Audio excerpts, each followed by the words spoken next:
കൂട്ട ഉപവാസത്തിലേക്ക് കടന്ന് സെക്രട്ടേറിയറ്റിന് മുന്നിലെ സമരം ശക്തമാക്കി ആശാ വർക്കേഴ്സ്.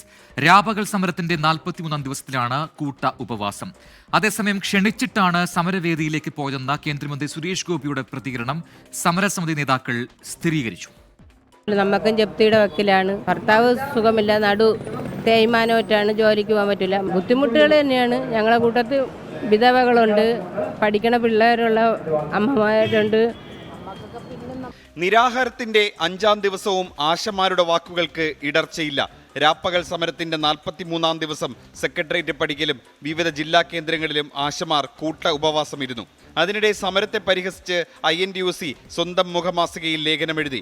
രാഷ്ട്രീയക്കാരും സിനിമാ താരങ്ങളും സമരത്തെ വിറ്റ് കാശാക്കുകയാണെന്നും സമരകേന്ദ്രം സെൽഫി പോയിന്റ് മാത്രമാണെന്നും KPCC നയരൂപീകരണ യൂത്ത് കൺവീനറായ അനൂപ് മോഹൻ എഴുതിയ ലേഖനത്തിൽ കുറ്റപ്പെടുത്തുന്നു. പ്രതിപക്ഷം ഒന്നടങ്കം സമരത്തെ പിന്തുണയ്ക്കുമ്പോഴുള്ള INTUCയുടെ വിരുദ്ധ നിലപാടിനോട് കടുത്ത ഭാഷയിലായിരുന്നു MM ഹസൻ പ്രതികരിച്ചത്.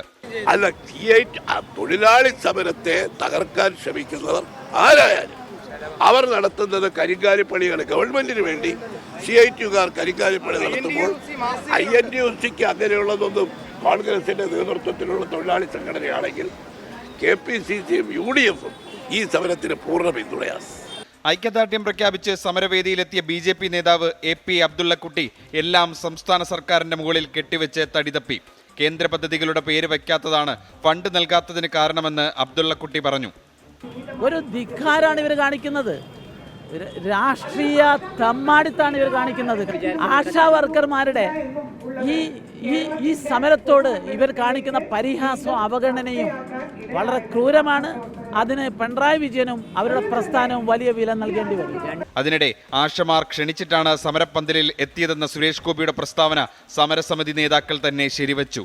എല്ലാ രാഷ്ട്രീയ പാർട്ടി പ്രതിനിധികളെയും ക്ഷണിക്കുന്ന കൂട്ടത്തിലാണ് സുരേഷ് ഗോപിയെയും ക്ഷണിച്ചതെന്നാണ് വിശദീകരണം.